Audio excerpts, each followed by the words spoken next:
Graça, paz e misericórdia, amados irmãos.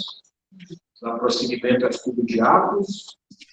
Porção de hoje, capítulo 24. Se você puder abrir as suas Bíblias, capítulo 24 do livro de Atos, versículos do 10 até o 21. Atos, capítulo 24, versículo 10 até o versículo 21. Louvado seja o nome do Senhor. Amém. Podemos ler? Sim.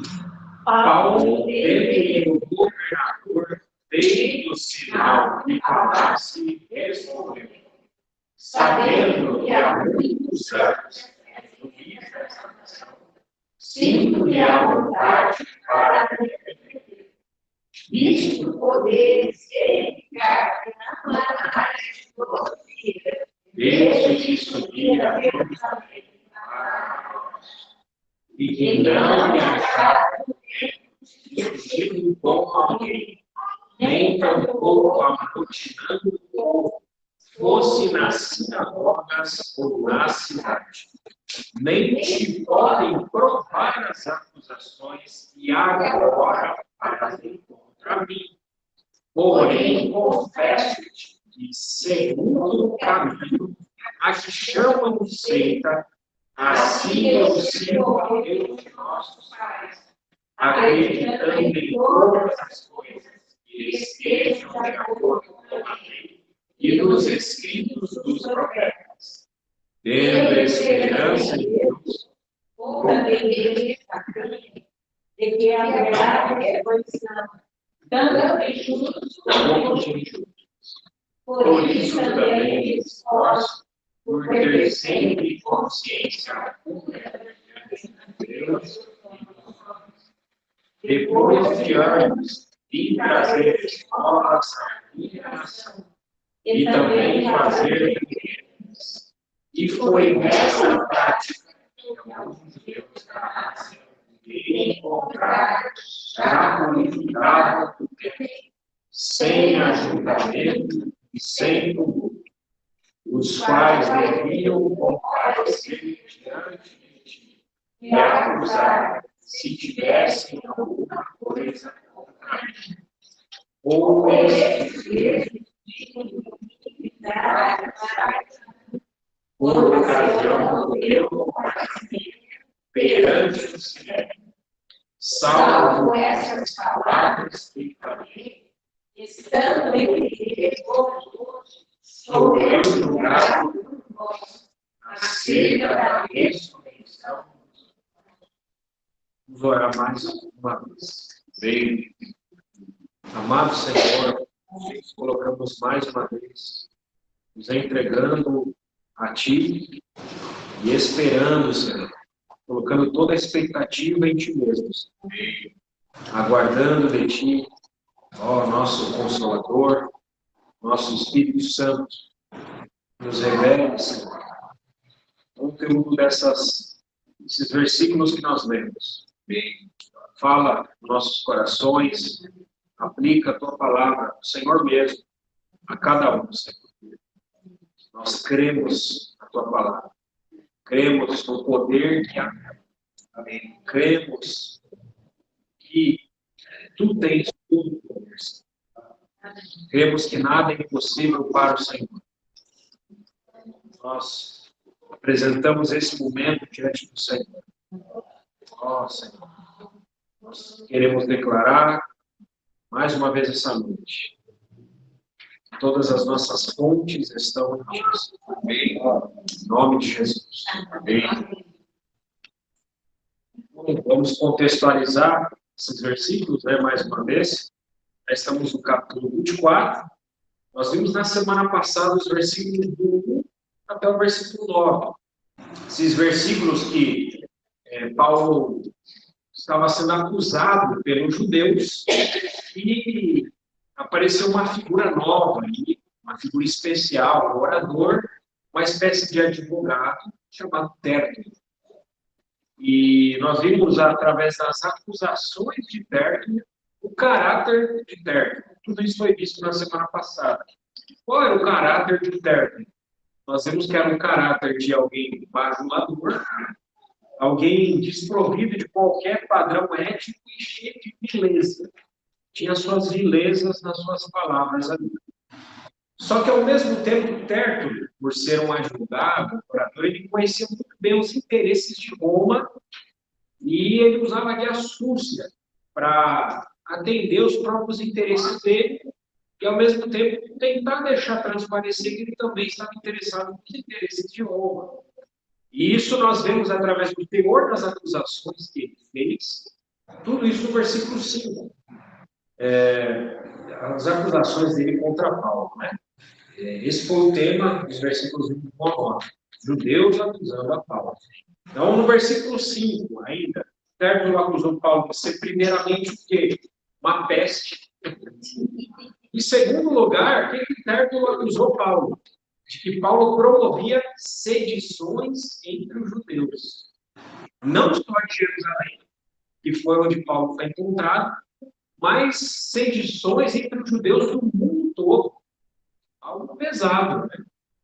Então, em terceiro lugar, Tértulo acusou que Paulo era o principal agitador da seita dos nazarenos. Então, essa foi a terceira acusação de Tértulo contra Paulo. Então, hoje nós iremos ver, após todas essas acusações contra Paulo, a defesa de Paulo perante o governador Félix. Esse é o conteúdo dos versículos 10 até o versículo 21, versículos que nós lemos. Então, vamos para o versículo 10 mais uma vez. Paulo, tendo-lhe o governador feito sinal que falasse, respondeu: sabendo que há muitos anos é juiz desta nação, sinto-me à vontade para me defender. Aqui nesse versículo 10, nós vemos Paulo como um homem que respeitava a hierarquia. Em algumas ministrações anteriores da palavra, nós falamos que o senso romano era um senso, havia no Império Romano um senso de hierarquia muito forte. Muito forte. E Paulo, como um cidadão romano, ele também respeitava a hierarquia nos seus dias. Então, nós vemos isso no versículo 10, de uma maneira muito clara, nas primeiras linhas. Paulo esperou que o governador lhe desse sinal para que falasse. Então, ou seja, Paulo foi muito educado, né, mesmo diante de calúnias. Paulo ele não foi interrompendo, não, peraí, a coisa não é assim, não. Você está me acusando de algo que não é verdade. Paulo não foi interrompendo o Tértulo, ou a fala dos judeus, que depois, não, é assim mesmo, confirmaram isso no versículo 9. Não, é assim mesmo, é desse jeito que o Tértulo falou. Paulo não interrompeu nenhuma fala deles. Ainda que eram mentiras deslavadas, né? Nós sabemos disso, na ministração da palavra passada, eram acusações pérfidas contra a pessoa de Paulo. Então, Paulo ele só abriu a sua boca para falar quando ele foi permitido pela autoridade. E isso era feito naqueles dias através de um sinal. Então, havia um sinal, olha, Paulo, você pode falar. Então, Paulo, respeitando a hierarquia, passou a falar. Então, isso, irmãos, também demonstra, já logo no começo, o domínio próprio que Paulo tinha sobre seus impulsos. Porque para você escutar alguém te caluniando, alguém fazendo acusações pérfidas, mentirosas contra você, exige-se um domínio próprio da sua parte. E foi isso que nós vemos que o Espírito Santo trabalhou na vida de Paulo. Então, há muitas pessoas, né? De maneira geral, nós fomos olhar o mundo afora, mas não só no mundo afora, se nós nos detemos ainda no centro mais específico, o meio cristão, existem cristãos, infelizmente, que é quase impossível você conseguir estabelecer um diálogo. Já pegando essa aplicação aqui. Porque tem pessoas, ainda no meio cristão, só querem ser ouvidas, só querem falar, são deselegantes, mal educados. Pega grandes pastores aí de grandes grupos. Não conseguem estabelecer diálogo. Primeiro que eles se escondem, se tornam inacessíveis, né? O povão, eles não trocam ideia, né? Como se fala em linguagem popular. Mas, geralmente, você vê pessoas que são totalmente deselegantes. Você não consegue estabelecer um diálogo, um contato. Interrompe a fala de alguém, seja, com certeza, todos de nós, cada um de nós já teve experiência assim. Você vai tentar tentar conversar com alguém, a pessoa te interrompe, não deixa nem você terminar o seu raciocínio. É horrível, na verdade. Então, Paulo aqui ele deixou os judeus concluir seu pensamento. Isso é um ponto positivo para ele, inclusive no julgamento que seria. Então, isso demonstra, né, quando falta em alguém esse senso de você escutar a pessoa, você permitir que as outras pessoas falem, demonstra quando Deus ele precisa trabalhar em nós, muitas vezes, se nós somos assim. Deus trabalhar no nosso falar, Deus trabalhar no nosso ouvir. Então, tem muitos livros, até cristãos falam sobre isso, sobre a importância do ouvir. Nós ouvirmos, temos atenção no ouvir. Muitas vezes, pessoas não escutam direito o que está sendo falado e falam coisas que, se elas parassem com melhor atenção para ouvir, elas não falariam tais coisas. Então, outro fato interessante no versículo é que Paulo, ao contrário dos judeus, não precisava de um advogado. Pararam para reparar isso? Os judeus ali precisavam do orador, do advogado técnico. Paulo não precisou de advogado nenhum diante do governador para falar. Então, isso demonstra o seguinte também a respeito do nosso amado irmão Paulo. Paulo conhecia o devido processo jurídico romano, né? Então, quando Paulo diz, a frase seguinte do versículo, quando Paulo diz que o governador tinha muitos anos como juiz da nação, o que Paulo estava querendo dizer de maneira implícita, através dessas palavras? Paulo estava querendo dizer para Félix, governador, Félix, você não nasceu ontem. Félix, você conhece as malícias, você conhece a malandragem de pessoas que estão perto. Você não nasceu ontem, Félix. Era isso que Paulo estava querendo dizer em outras palavras. Então, porque Félix já tinha com certeza participado de inúmeros outros julgamentos. Então, Paulo falou, olha, você tem muitos anos de julgamento, você não nasceu ontem, você conhece bem essas coisas. Então, o governador era, de fato, alguém acostumado com tudo aquilo. E, por isso, Paulo se sentia à vontade para se defender. Isso que fala no versículo. Paulo não se sentiu oprimido diante daqueles judeus. Paulo não se sentiu acuado diante das falas de Tértulo. Tampouco Paulo sentiu que precisava escolher bem as palavras ali, diante de um ambiente carregado. Paulo se sentiu à vontade. As palavras, até no termo mais original, era como Paulo se sentisse em um ambiente onde ele ia se divertir. Tão à vontade que Paulo estava. Ele já estava, né, no palácio ali de Herodes, que era a mesma residência do governador Félix. Então, Paulo estava, vamos dizer assim, em casa, se sentindo à vontade, nada amedrontou ele, nada oprimiu Paulo. E isso é um homem movido pelo Espírito Santo, nada oprimido. Por mais que você entre num ambiente carregado, num ambiente difícil, onde acusações são contra você, onde os olhos são postos sobre você, você não se sente acuado, você se sente à vontade. Porque maior é o que está em nós do que o estado. E assim era com Paulo. Era um homem cheio do Espírito Santo. E quem está cheio do Espírito Santo não teme nada nem mal, muito menos a morte. O que é o máximo que podia ser feito com Paulo? A morte. Mas a palavra de Deus nos diz o seguinte, né? Não temeis aqueles que matam o corpo, mas temei antes aquele que pode lançar junto o corpo e a alma no inferno.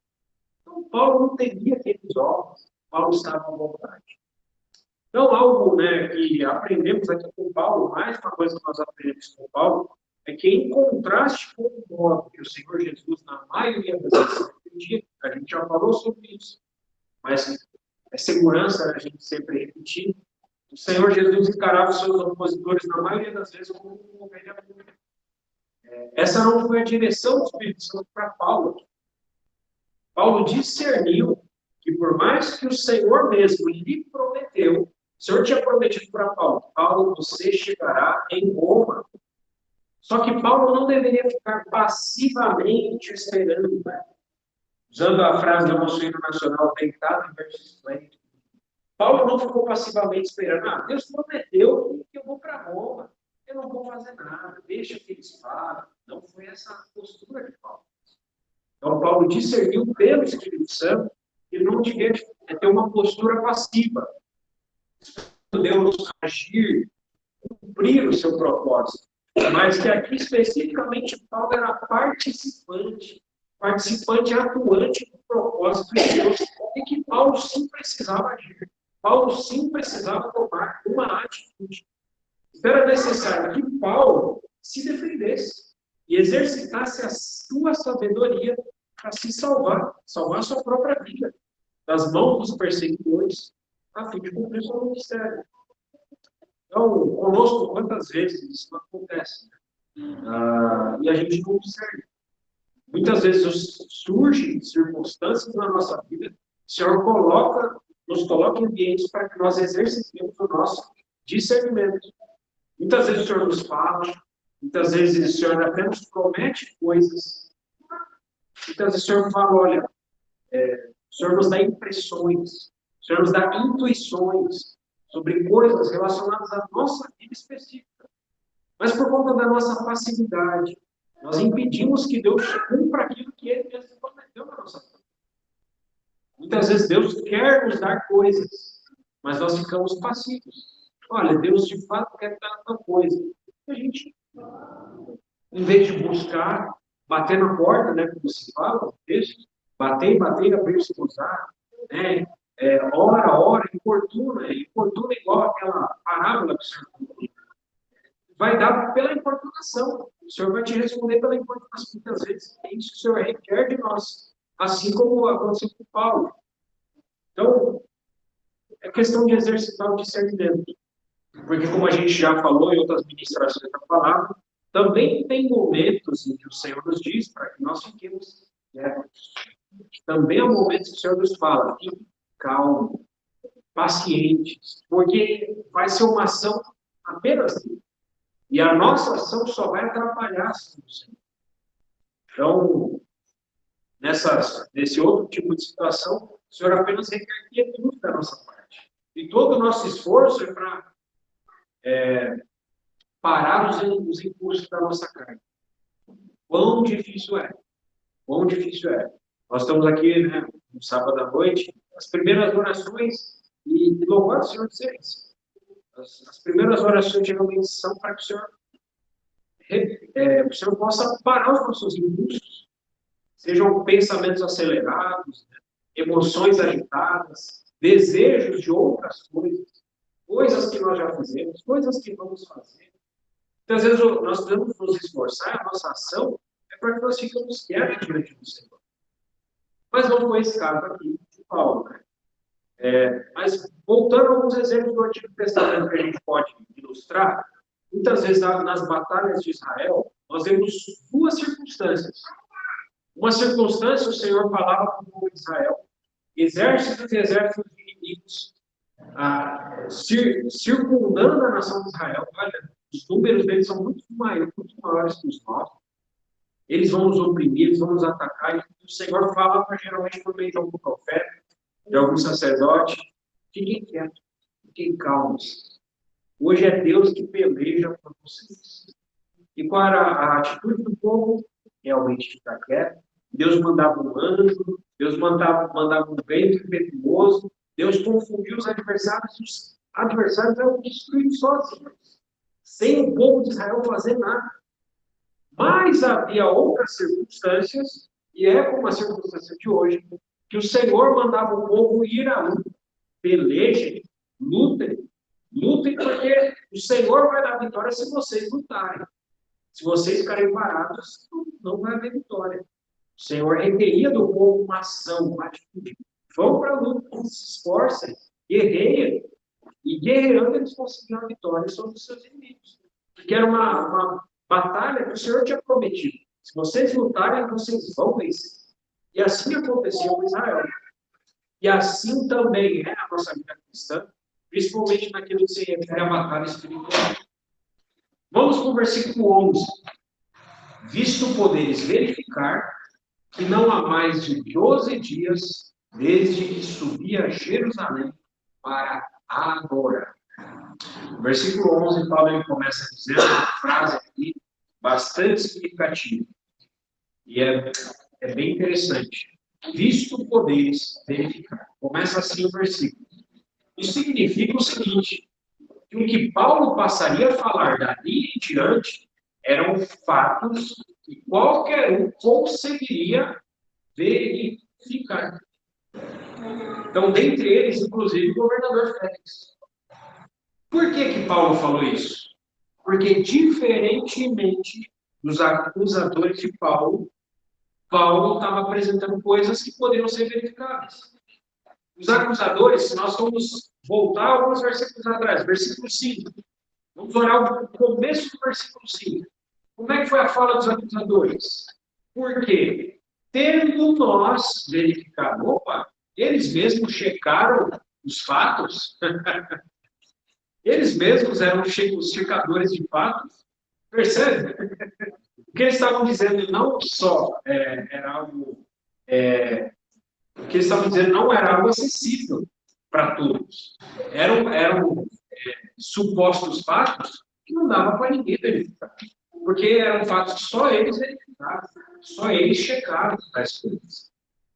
Então, se somente eles poderiam checar e verificar aquilo, o que eles eram? Eles mesmos se colocavam como juízes. Se só eles podiam checar os fatos, eles eram os juízes dos fatos, dispensando a atuação do rei, do governador Félix. Para que tinha governador ali, se eles mesmos já checaram tudo? Não é verdade? Eles estavam diante do governador, que ia julgar os fatos, mas eles mesmos falaram, não, a gente já checou tudo, governador. Paulo, diferente deles, no versículo 11 que nós vimos, visto poderes verificar. Irmãos, cada detalhe é bastante significativo. Então, Paulo apresentou, a partir dali, fatos acessíveis. Tértulo e os judeus apresentaram uma narrativa que fabricava fatos. Fatos esses que ninguém conseguiria comprovar. Só que para endossar essa mentira de Tértulo e os judeus, havia as falsas testemunhas, né? Havia as falsas testemunhas. A gente não sabe se foi pago ou não, essas falsas testemunhas, mas essas falsas testemunhas provinham da onde? Deles mesmos, dos judeus, conforme o versículo 9. Se a gente for olhar o versículo 9, o que fala? Os judeus também concordaram na acusação, afirmando que estas coisas eram assim. Ou seja, o fato que só eles poderiam checar, só eles concordavam, e vocês têm que aceitar e pronto, acabou. Não precisa verificar nada. Era assim a atitude dos judeus. A atitude de Paulo foi diametralmente oposta. Visto poderes verificar. Então, os fatos narrados por Paulo, no versículo 11, eram os seguintes. A gente vai ver agora no versículo 11. Não havia mais de 12 dias que ele subiu de Jerusalém. Se era mentira ou era verdade? Isso era verdade. O que Paulo falou era verdade. Se nós formos olhar uns poucos capítulos atrás, ver a narrativa, a gente vai comprovar que não havia mais de 12 dias de fato. Paulo subiu de Jerusalém, era verdade. O segundo fato, ainda no versículo 11, era que o que motivou Paulo a estar em Jerusalém, ou seja, a finalidade de Paulo estar ali em Jerusalém era o quê? Adorar. Adorar ao Senhor. Irmãos, e de uma maneira muito óbvia, quem adora não tumultua. Então, Paulo apresentou que a finalidade dele, ao ir a Jerusalém, era adorar. Se ele está adorando, ele não pode estar ao mesmo tempo tumultuando. A postura de um adorador, qual a postura de um adorador? Não é de alguém de punho cerrado, né? Quer brigar, se algum adorador querendo sair na mão, não existe. Ou de alguém que quer chamar atenção. Um adorador, ele não chama atenção. A postura de um adorador, geralmente, é de humildade. A postura de um adorador é de vulnerabilidade. Está vulnerável. É uma postura de prostração. ele está prostrado. É de alguém que reconhece o seu real tamanho. Ele tem um senso da realidade, conhece o senso do tamanho dele. Ele conhece a sua pequenez. Isso é um adorador. E um adorador, ele se coloca numa posição de um mendigo, de um necessitado, diante do objeto de adoração, ao qual tem toda a atenção do adorador. Um adorador, ele está ali para dar toda a atenção para o objeto de adoração. O adorador, ele também não se distrai do seu objeto de adoração.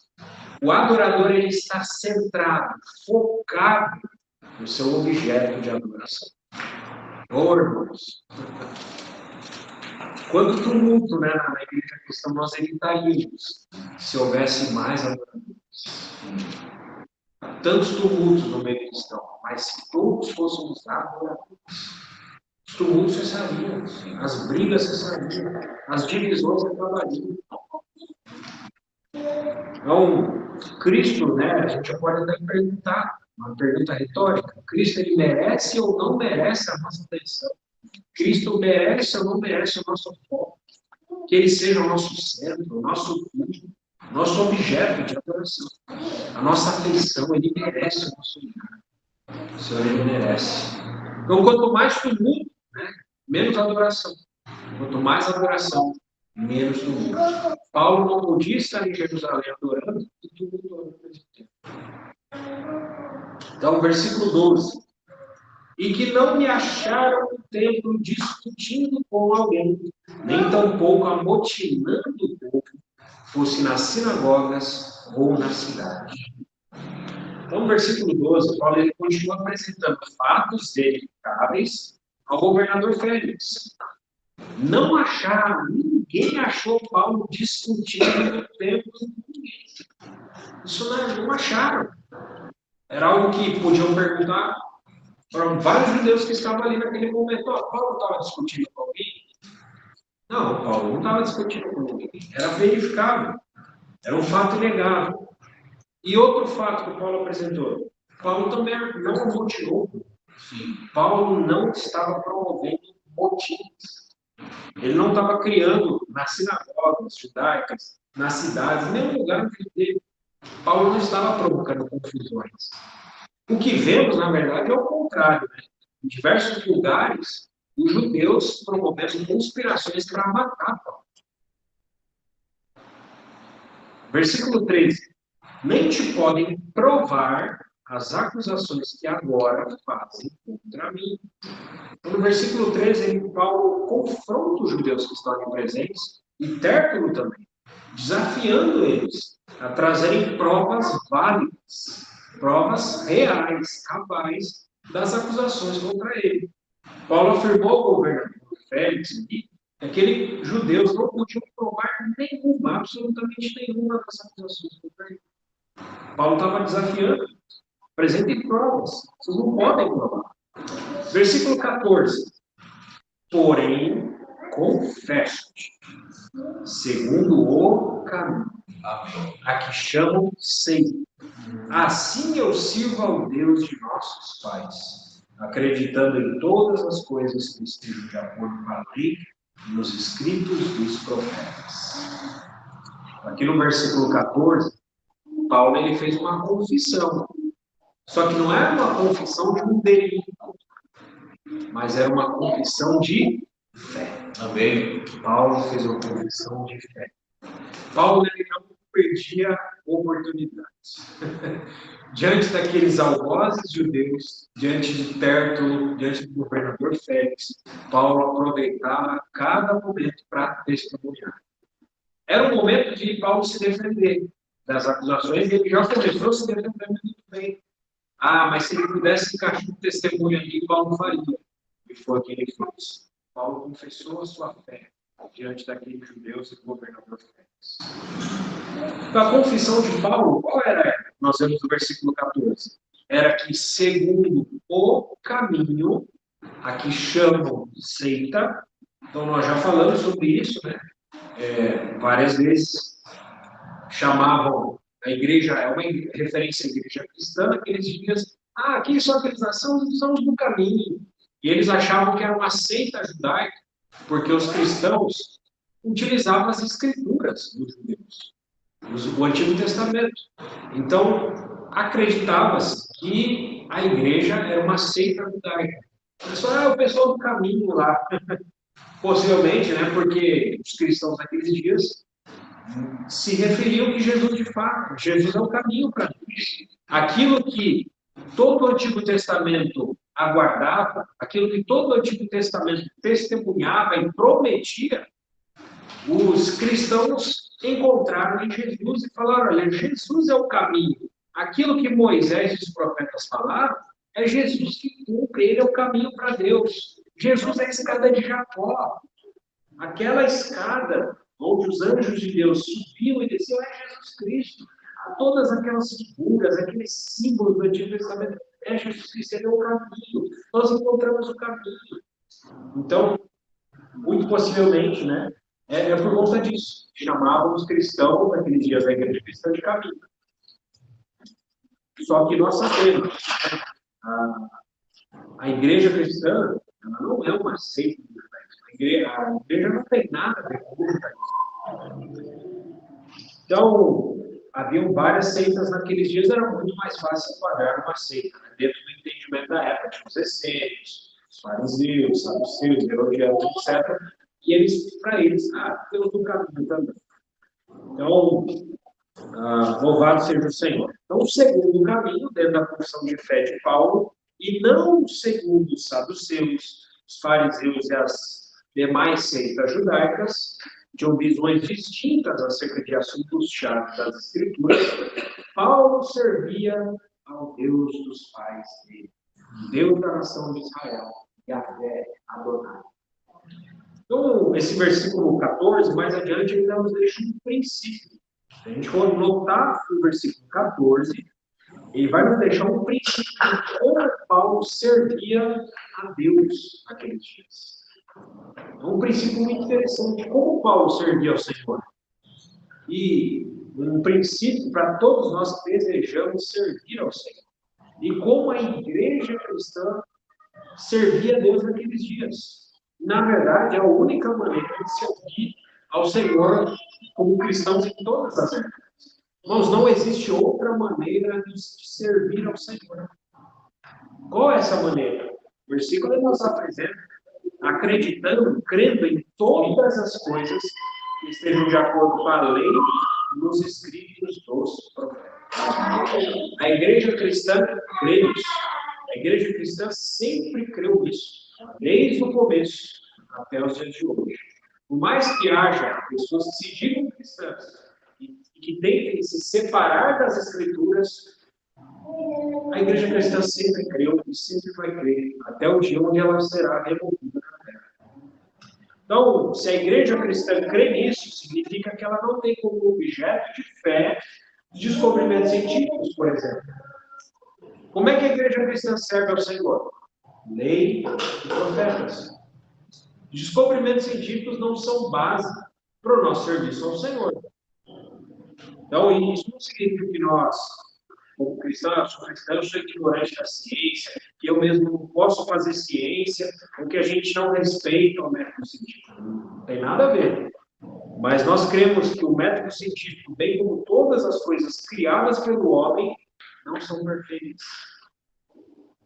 E porque elas não são perfeitas, não são dignas de confiança, de confiabilidade. Então, todas as coisas humanas são o quê? Passageiras. Mudam constantemente, são efêmeras, passam.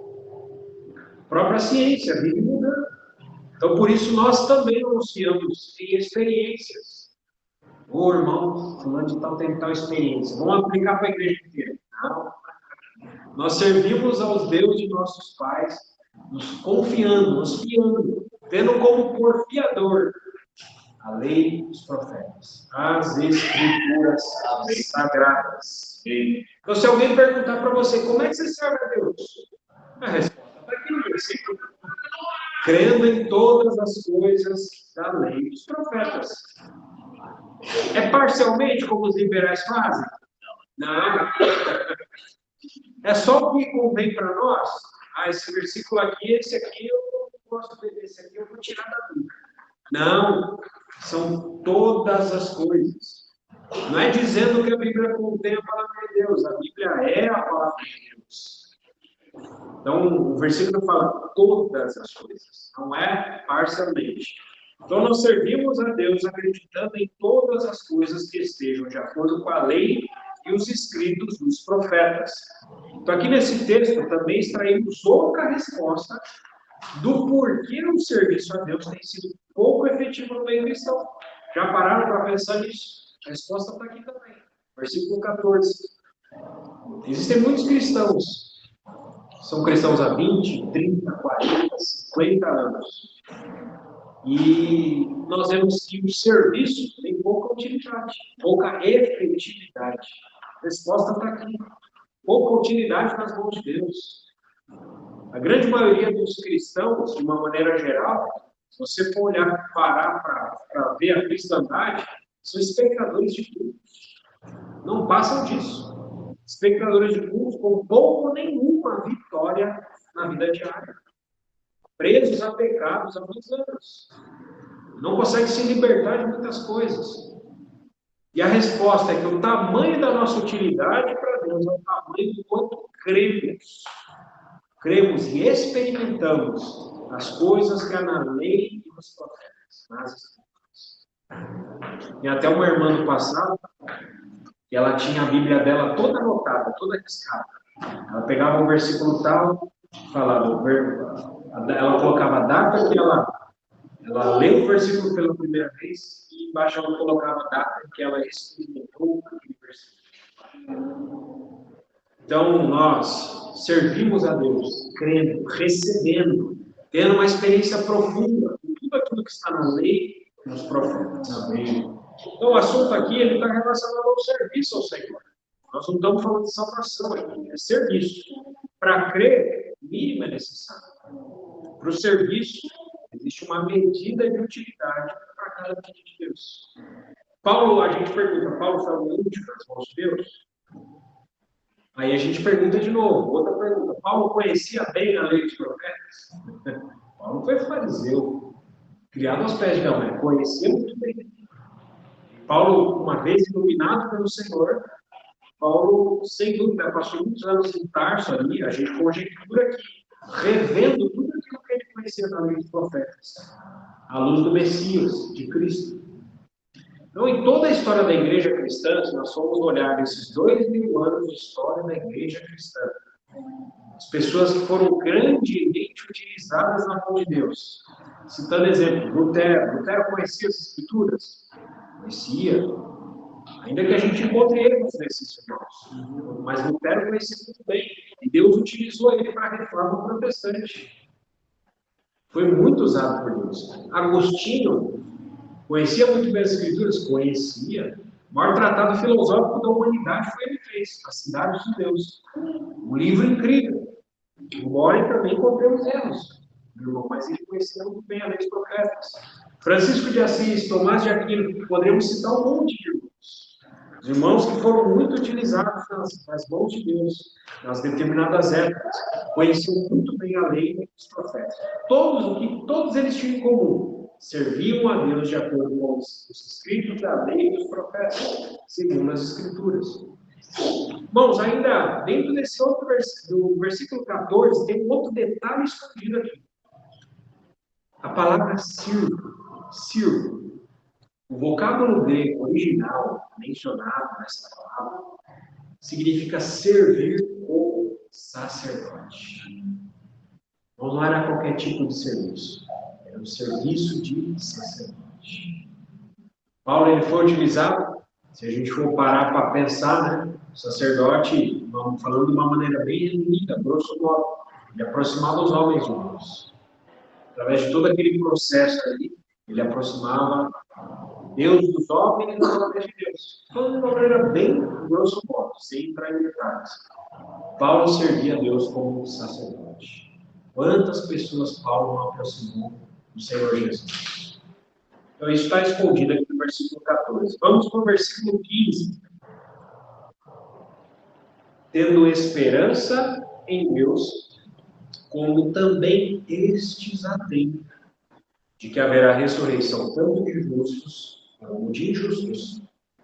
Então, no versículo 15, Paulo ainda fazendo uma confissão de fé, ele diz aonde está localizada a esperança dele. Louvado seja o Senhor, em Deus, no Deus que ressuscita os mortos, né? Na ressurreição que Deus opera pelo seu poder. Paulo também diz que aqueles judeus, os seus acusadores ali presentes, também têm esperança em Deus relacionada ao assunto da ressurreição. Haverá ressurreição. E nós esperamos em Deus disso. Verdade? Paulo aqui ainda termina dizendo que haverá ressurreição tanto de justos como de injustos, conforme nós vamos pegar o primeiro texto do Novo Testamento, Evangelho de João, capítulo 5, versículos 28 e 29, diz o seguinte, são palavras do Senhor Jesus: não vos maravilheis disto. De fato é uma maravilha, mas ele fala, não se maravilhem disso, porque vem a hora em que todos que se acham nos túmulos ouvirão a sua voz e sairão, os que tiveram feito o bem para a ressurreição da vida, e os que tiverem praticado o mal para a ressurreição do juízo. Agora, citando um texto do Antigo Testamento, que aqueles fariseus ali, possivelmente fariseus, porque os saduceus são nós já vimos, não criam na ressurreição, e Paulo está aludindo que aqueles ali criam na ressurreição, como estes também têm esperança na ressurreição dos mortos. Então, possivelmente, os acusadores de Paulo eram fariseus. Então, citando um versículo aqui do Antigo Testamento que aqueles fariseus, aqueles acusadores conheciam, Daniel, capítulo 12, versículo 2. Daniel 12, 2 diz o seguinte: muitos dos que dormem no pó da terra ressuscitarão, uns para a vida eterna e outros para a vergonha e horror eterno. Aqueles judeus conheciam muito bem esse versículo. Então, vamos lembrar do assunto da ressurreição. Agora vamos para o versículo 16 de Atos 24. Por isso, também me esforço por ter sempre consciência pura diante de Deus e dos homens. Então, aqui nós vemos mais uma vez Paulo em seus discursos perante acusadores, fazendo menção do quê? Da consciência. Paulo já tinha feito isso quando ele se apresentou aos judeus no Sinédrio. Ele fez menção da consciência para os judeus no Sinédrio. Paulo aqui, mais uma vez, lembrou a questão da consciência. Conforme nós já falamos, o que é a consciência? A consciência é uma das partes do espírito humano. E que se nós estivermos sensíveis a ela, sensíveis à consciência, a consciência ela vai nos dar alertas sobre as nossas ações antes mesmo de nós as efetuarmos, antes de nós as fazermos. A consciência ela nos dá alertas, um alarme de Deus. Só que, ao contrário, se nós estivermos insensíveis à consciência que o Senhor nos deu, qual vai ser o resultado? Nós vamos praticar coisas condenáveis. E nós não vamos perceber. Infelizmente, nós não vamos perceber. Uma consciência cauterizada, como que marcada por ferro quente. Como esses judeus aqui, que queriam prejudicar Paulo, indo contra a lei de Deus, que eles conheciam, que diz para não dar falso testemunho. E que também diz, não matarás. Que era a intenção deles. Matar Paulo. Então, agora, se nós olharmos as primeiras duas palavras desse versículo 16, para te guardar que a palavra do versículo 15 é a ressurreição. Agora, as primeiras palavras do versículo 16 dizem por isso. Por isso. Está fazendo um link, uma ligação com o versículo anterior. Elas iniciam ligando a questão da consciência com a questão da ressurreição. A consciência está ligada com a questão da ressurreição. Então, talvez, justamente para tocar a consciência daqueles homens, né? Pois uma vez que haverá ressurreição tanto de justos como de injustos, estava na mão deles. Na mão deles mesmos. Os acusadores de Paulo, certo? Estava na mão deles. Ressurgir, ou como justos, ou como injustos. Eles estavam sendo justos ou estavam sendo injustos ali nas acusações de Paulo? Estavam sendo injustos. Então, Paulo estava querendo tocar a consciência deles. E o estado da consciência deles ali é determinado. Você vai ressurgir como justo ou como injusto, depende do seu estado de consciência. Consciência pura ressurge como justo. Consciência impura ressurge como injusto. É o que Paulo estava querendo elucidar para eles. Então, Paulo aqui nos dá uma receita, também no versículo. Paulo está dando a receita para nós da consciência pura. Então, se alguém perguntar, como é que você pode ter uma consciência pura? A receita está aqui no versículo. Uma consciência pura é uma consciência sem mistura, uma consciência sem sujeira. A receita para isso é esforço. Esforço. E esforço. Também não tem outra receita para ter uma consciência pura. A receita é esforço. Isso significa que nenhum crente pode ter uma consciência pura sem esforço. Hebreus 12:1 nos fala o seguinte: desembaraçando-nos de todo o peso do pecado que nas mentes nos dá sede. Isso exige uma certa dose de esforço. Exige uma certa dose de esforço da nossa parte. Se nós não fazemos absolutamente nada, não faz nada, o que vai acontecer? A sua consciência naturalmente vai se poluir. Os nossos dias são ou não são dias pesados? Nossos dias são ou não são dias difíceis? Muitas vezes, no ambiente de trabalho, na nossa própria ambiente familiar, doméstico, muitas vezes há coisas que nós podemos tratar, lidar, circunstâncias, situações que são como andar na lama. A gente acaba se sujando por fora. E essas coisas nos tornam pesadas. Você ter lama embaixo do seu sapato torna os seus passos mais pesados ou não? Torna os seus passos mais pesados. Ou seja, a lama não entrou dentro de você, mas ela está fora e torna a tua caminhada mais difícil. Nossa caminhada cristã se torna mais pesada, mais difícil. E por isso o Senhor exige um esforço da nossa parte. Para que o pecado que tenazmente nos assedia, né, esse peso, essas coisas não nos atrapalhem. Para que, irmãos, imagina, o pecado está ou não está dentro de nós? Está. Existem coisas fora de nós que elas encontram correspondência com o pecado que está dentro de nós. Existem coisas fora de nós que atraem o pecado dentro de nós. Existem coisas que gritam para o pecado dentro de nós. Me veja, eu sou atraente. São como o fruto proibido do jardim do Éden. Coisas agradáveis à vista, que parecem ser doces ao paladar, agradáveis para o entendimento, mas são coisas que nos levam a pecar. São coisas que nos levam para distante do Senhor. Tal qual foi o estado de Adão. Se escondeu do Senhor, tentou fazer vestes próprias. É isso que o pecado faz conosco. A gente, de repente, está se vestindo com folha de figueira. A gente se reveste de atos religiosos. Atos religiosos. Começa a querer fazer justiça própria. Muitas vezes é nossas atitudes. Então, irmãos, se nós não vigiarmos, a nossa consciência fica suja.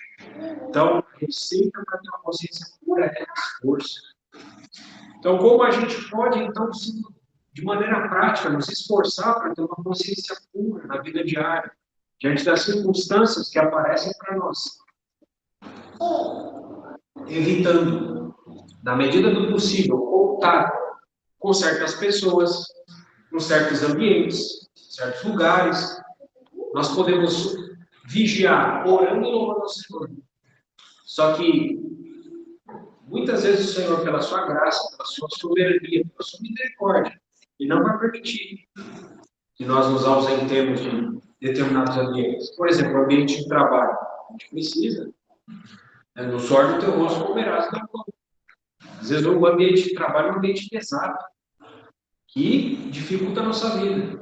E aí se aplicam as palavras da Escritura, orar sem cessar. Irmão, vigia todo o tempo orando. Ora, para que você não entre em tentação. Para que você não entre naquela roda de escarnecedores ali, de segunda-feira, né? Geralmente segunda-feira, o dia, onde está todo mundo ali comentando as baixarias do final de semana e etc. Então, quando nós falamos de ter de esforço, envolve essas coisas. Envolve esforço da nossa parte. Envolve, muitas vezes, que haja um aumento da dose na nossa vida, né? Aumenta a dose na tua vida da palavra. Se você lê um pouco, lê mais um pouco. Se você ora um pouco, ora mais um pouco. Se você escuta um pouco a palavra por meio de pregações, escuta um pouco mais. Essas coisas limpam a nossa consciência. Amém. Torna a nossa consciência purificada. Livros espirituais. Irmãos, nós podemos ter tantos recursos na nossa mão, nós podemos fazer jejum. O jejum é uma prática perdida para o cristão. Podemos recuperar essa prática do jejum. Senhor, esse tempo aqui, eu vou consagrar para o Senhor. Eu vou me privar de um alimento que é um prazer meu para eu estar em tua presença. Esse tempo que eu estarei me alimentando, vou estar em tua presença, Senhor. Vou estar orando. Amém. Eu quero me consagrar a esse momento do Senhor. Amém. Muitas vezes, nós também podemos ter a prática de acordar mais cedo. Consagrar as primícias do nosso dia para o Senhor. Reservar um tempo exclusivo para o Senhor. Longe ainda de todas as mensagens de WhatsApp. Né? Fica sem celular, porque esse Senhor, você fala, Senhor, esses 30 minutos, 10 minutos, esses 5 minutos são exclusivos para o Senhor. E nada nem ninguém vai me distrair com o Senhor. Esse tempo é para o Senhor, é consagrado para ti. Isso purifica a nossa consciência. Só que se exige as forças.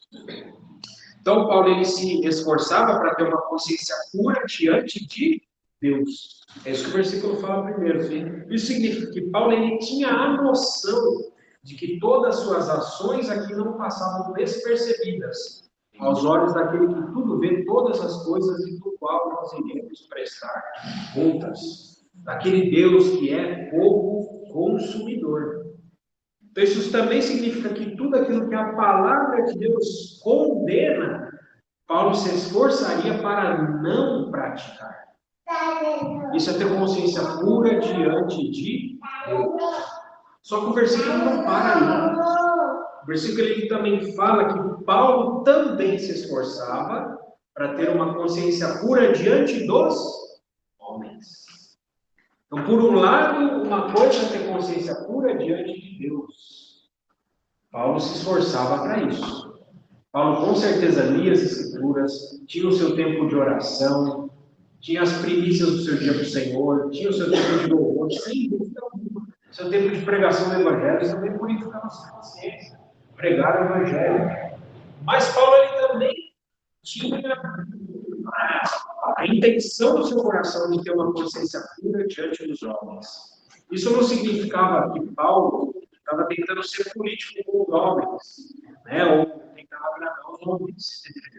Mas que Paulo se preocupava com o seu testemunho diante dos homens. Aquela comida, aquele determinado alimento, tudo tem seu poder sozinho, ou com os irmãos.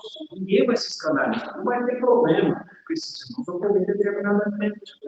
Só que diante de determinados homens, isso pode ser uma entrave para eu pregar o Evangelho, porque eles se escandalizam com aquele alimento.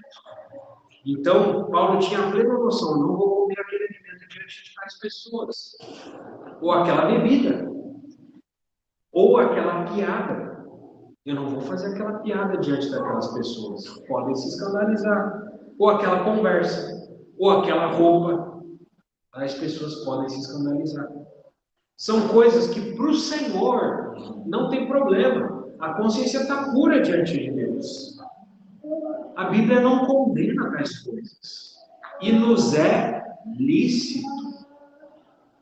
Mas se for uma pedra de tropeço para que o Evangelho seja pregado, é melhor que não sejamos vistos assim pelos homens. Isso é ter consciência pura diante dos homens.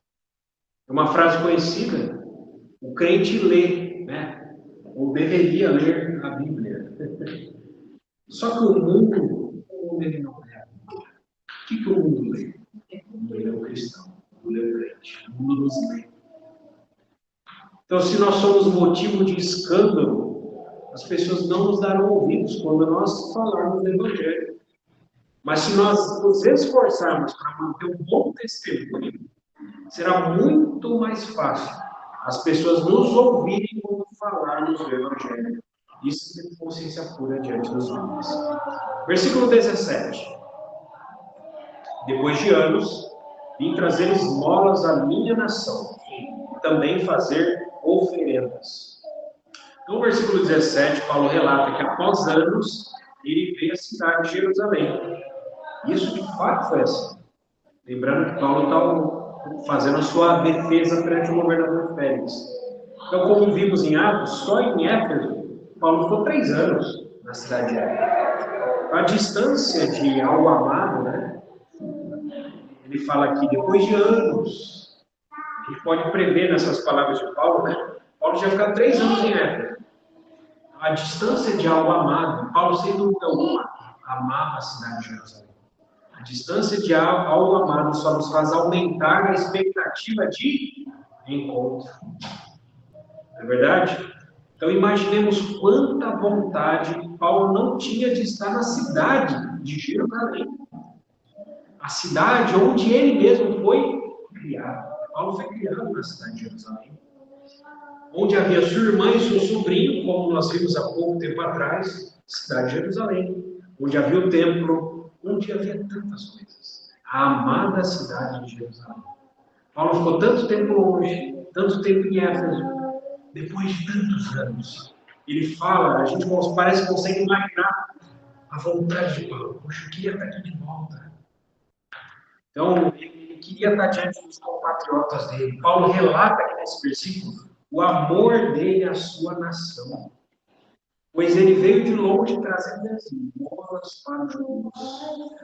Alguém que não amasse o povo judeu faria isso? Sem dúvida não faria.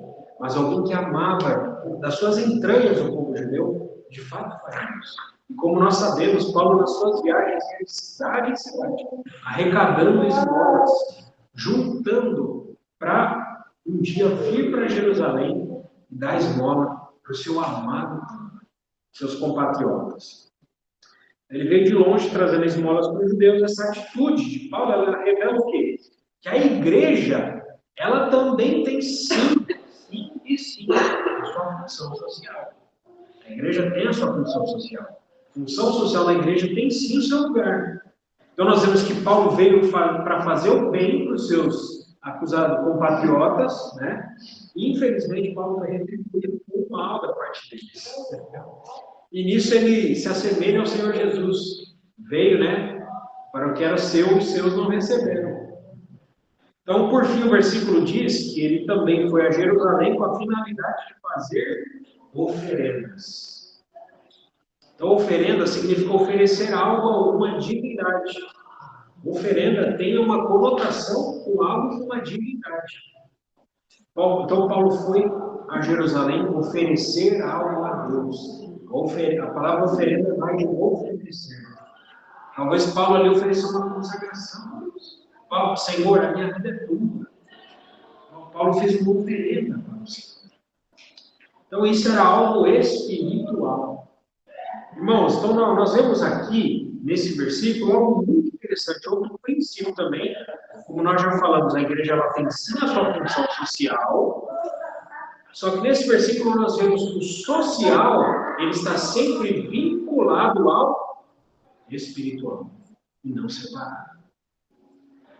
Não desvinculado ou colocando o social como suficiente ou substituto ou estando acima do espiritual. O social sempre estará ou está vinculado ao espiritual. Sempre. Versículo 18. E foi nesta prática que alguns judeus da Ásia me encontraram, já purificado no templo, sem ajuntamento e sem tumulto. Então, no versículo 18, Paulo se refere que foi nesta prática. Que prática? A do versículo anterior, né? Significa que foi exatamente no momento em que ele fazia oferendas a Deus que alguns judeus da Ásia encontraram. É interessante notar também nesse versículo que Paulo sabia a localização exata de onde eram os judeus que o perseguiam. Eram judeus da Ásia. Não eram judeus da Judéia ou de Jerusalém. Judeus da Ásia. Então, possivelmente, eram os mesmos judeus que o perseguiam lá atrás, nas suas viagens missionárias. Então, Paulo ainda menciona o seu estado quando esses judeus o encontraram, purificado. Foi fazer um voto de nazereato e ele se purificou. Paulo também menciona ao governador que nesse momento não havia ajuntamento, aglomeração. Não havia aglomeração nenhuma. Não havia gente em volta. Paulo ele estava só. Paulo estava sozinho. E por fim, Paulo diz que não havia tumulto. Isso significa que havia paz. Exatamente o oposto das acusações contra ele. Versículo 19. Os quais deviam comparecer diante de ti e acusar, se tivessem alguma coisa contra mim. Aqui nesse versículo nós vemos algo interessante, irmãos. Aqueles judeus da Ásia que encontraram Paulo no templo, não estavam ali presentes naquele momento, diante do governador Félix. Não estavam. Isso é muito interessante dentro do processo jurídico romano. Isso tem muita relevância, essa menção de Paulo. Os judeus da Ásia foram que encontraram. Então, ou seja, quem estava diante do governador Félix, possivelmente eram os judeus que estavam no Sinédrio. Judeus de Jerusalém, e não judeus da Ásia. Então, a lei romana, ela não tinha nenhuma simpatia com pessoas que faziam acusações sem levar essas acusações até as suas últimas consequências. Então, se os judeus da Ásia que foram acusar Paulo, era eles que tinham que estar ali, diante do governador acusando Paulo. Mas nenhum deles estava ali. Então, Paulo também disse implicitamente, nesse versículo, que aqueles judeus da Ásia eram covardes. Judeus da Ásia eram covardes, pois sequer estavam ali presentes para acusar Paulo diante do governador, revelando com isso que eles eram os que promoveram o tumulto, e não Paulo. Paulo conseguiu, vamos dizer assim, usando a linguagem popular, Paulo deu uma invertida, né? Paulo inverteu as coisas. Olha, eles acusaram de que foi eu que estava promovendo o tumulto, mas quem promoveu o tumulto era o judeu da Ásia, que nem estão aqui presentes. Então, os judeus ali presentes que consentiram, né? Ou foram no embalo dos judeus da Ásia. É isso que Paulo está querendo dizer. Se os judeus estão presentes diante de ti, governador Félix, eles foram de embalo que aqueles judeus da Ásia fizeram. Então, aqueles judeus lá não tinham do que me acusar, porque esses daqui têm do que me acusar também. Versículo 20. Ou estes mesmos digam que iniquidade acharam em mim por ocasião do meu comparecimento perante o Sinédrio. Aqui no versículo 20, a gente tem uma confirmação, né, daquilo que a gente suspeitou. De que os judeus ali presentes diante do governador eram os judeus que estavam no Sinédrio, quando Paulo testemunhou. Então, Paulo desafia aqueles judeus ali a dizer que iniquidade acharam nele quando ele estava no Sinédrio, já que não tinha nenhuma iniquidade anterior para eles acusarem. Olha, se eram os judeus da Ásia, eles não estão aqui para me acusar de algo, esses judeus que estão me acusando aqui nesse exato momento estiveram comigo apenas no Sinédrio. Então, eles têm que me acusar de algo que aconteceu no Sinédrio, que é o tribunal judaico. Então, é interessante que Paulo está querendo dizer com isso que esses judeus que estavam diante do governador, talvez nem estivessem antes.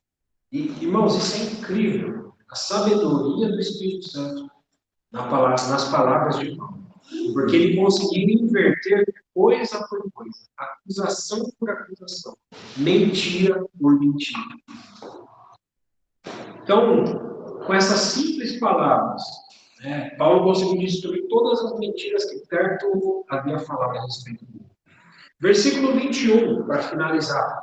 Salvo estas palavras que clamei, estando entre eles, hoje sou eu julgado por vós acerca da ressurreição dos mortos. Então, por fim, no versículo 21, Paulo diz em outras palavras que estava sendo julgado por algo que aqueles judeus que estavam ali presentes também acreditavam, também criam a ressurreição dos mortos, invertendo e tornando a situação deles mais complicada.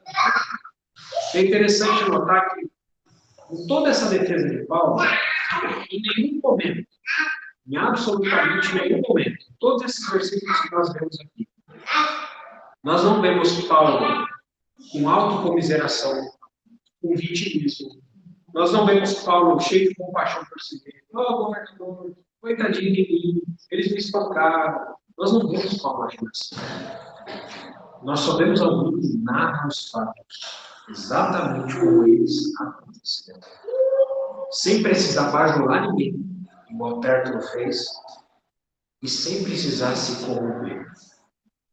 Muitas vezes nós cristãos da era moderna, pós-moderna, melhor dizendo, nós não podemos entender por que o Espírito Santo, a gente já falou isso, colocando tantos fatos históricos, jurídicos, por que o Espírito Santo insistiu tanto em descrever com riqueza de detalhes a prisão de Paulo, já viu a prisão de Paulo, as acusações contra ele, e aqui agora a defesa de Paulo. Nós precisamos lembrar do seguinte fato. Algum tempo depois desses acontecimentos aqui, e o Espírito Santo sabe de todas as coisas, ele é Deus. Um pouco depois desses acontecimentos que nós estamos lendo aqui, que nós vamos ver pelo livro de Atos, o Império Romano passou a perseguir os cristãos. O Império Romano passou a perseguir com crueldade os cristãos. Paulo, nos diz a história, foi decapitado pelo imperador Nero. Nós vemos Pedro, o apóstolo Pedro, sendo crucificado de cabeça para baixo, porque eles iam crucificar ele da mesma maneira que o Senhor ele falou: eu não sou digno de ser crucificado como o Senhor, me crucifique de cabeça para baixo. E assim foi. Apóstolo João, que foi o último, jogaram ele, diz a história, tradição, ele foi jogado dentro de um caldeirão com água fervente. Mas a água fervente não fez nenhum dano, João. E por isso, o prenderam numa ilha remota chamada Patmos. E lá ele teve as visões de Apocalipse, e depois ele saiu de lá e foi para Éfeso. Mas, irmãos, o fato é, o Império Romano, pouco depois disso, perseguiu duramente os cristãos.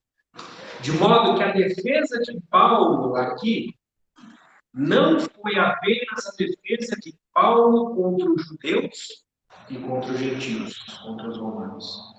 Mas a defesa de Paulo aqui também é a nossa defesa. A defesa de Paulo aqui é a defesa dos cristãos de todos os tempos. Por isso que o Espírito Santo quis colocar tanta riqueza de detalhes nesses versículos. Paulo foi como uma espécie de representante nosso aqui, de todos os cristãos de todos os tempos, acerca daquilo que nos diferencia de tudo e de todos: a ressurreição dos mortos. E por conta dessa garantia dessa ressurreição, o cristão não vive acuado. O cristão não vive com medo da morte, com medo dos acontecimentos, ou vive numa vida divertida, porque existe uma ressurreição dos mortos. Nós, irmãos, vivemos com um sorriso no rosto. Seja na era de perseguição do Império Romano, os mártires eu lá louvando, pronto para serem martirizados, louvando, querendo o martírio, atiçando as feras para que elas os matassem. Na época dos apologetas, os cristãos viviam com um sorriso no rosto.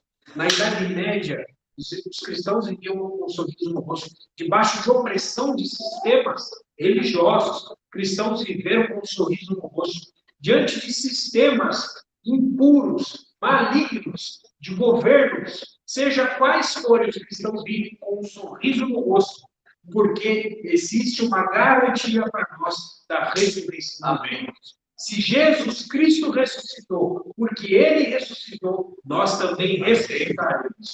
A nossa ressurreição está garantida. Louvado seja o Senhor. Pergunte para qualquer religião. Não existe ressurreição.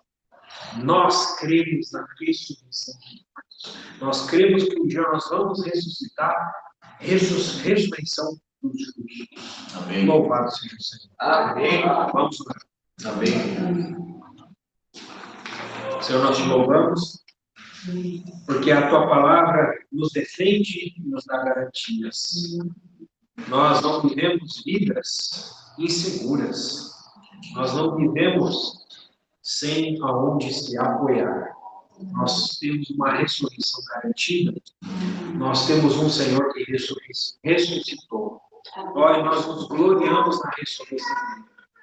Nós nos gloriamos no Espírito Santo, que é o penhor da nossa herança até o resgate da sua propriedade.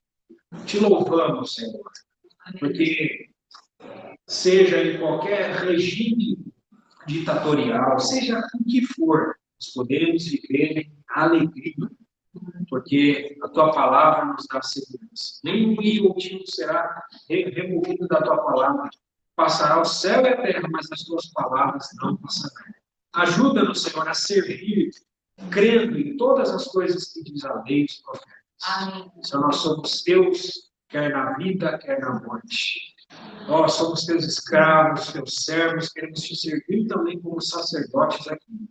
Obrigado por esse exemplo do irmão Paulo nas Sagradas Escrituras. Inflama nossos corações, Senhor, de amor por ti, que o nosso amor por ti seja como aquele fogo do altar que o Senhor mesmo fez, aquele fogo que precisava ser colocado lenha em todas as manhãs. O sacerdote colocava lenha em todas as manhãs, para que aquele fogo não se apagasse. São nos dias do tempo e do fim, onde o amor se esfria.